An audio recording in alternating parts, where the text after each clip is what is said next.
ఒకసారి ఈ వీడియో చూడండి. రాముడు దేవుడు కాదని నువ్వు ప్రూవ్ చేసినాకనే మాట్లాడదాం. రాముడు దేవుడు అని ఎట్లా అన్న మీరు చెప్పండి కదా ఒకసారి. యేసుక్రీస్తుయే దేవుడు అని నువ్వెట్లా చెప్పు? దేవుడు ఎగ్జాక్ట్లీ చెప్పిండు కదన్న బైబిల్ గ్రంథంలో. రాముడు కూడా చెప్పిండుగా నేను దేవుడిని అని. మరి ఏమన్నా మరి నేనైతే చదవలేదు మరి. ఎందుకు చదవలే? నేనైతే బాధేసిందా, కోపం వచ్చిందా? ఈ వీడియో కూడా చూడండి. బైబిల్లో వాడు గాడ్ అనేవాడు లేడు, వాడు సైకో. ఎవరు వాళ్ళు గాడ్ అనుకునేవాడు ఒక సైకో. ఇట్లా అనొచ్చా గురుగారు? వాళ్ళ మనోభావాలు దెబ్బతింటారు. అర్థమైందా?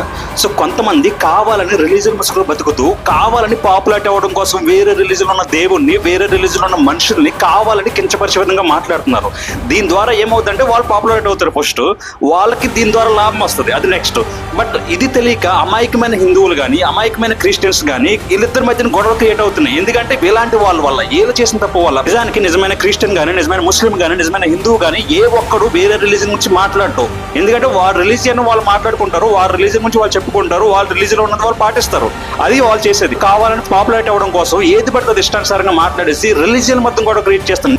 So first of all Bible దీన్ని సపోర్ట్ చేస్తుందా? వేరే రిలీజన్ ఉన్న వాళ్ళని కానీ, వేరే రిలీజన్ ఉన్న బిలీఫ్ని కానీ మనం తక్కువ విధంగా మాట్లాడే విధంగా బైబిల్ సపోర్ట్ చేస్తుందా? ఇలా మత విద్వేషాలు క్రియేట్ చేయమని చెప్తుందా? ఇలా దూషించమని చెప్తుందా అన్నది మీకు పార్ట్ బై పార్ట్ ఒక్కొక్క వీడియోలో నీకు ఎక్స్ప్లెయిన్ చేస్తాను, దయచేసి చూడండి.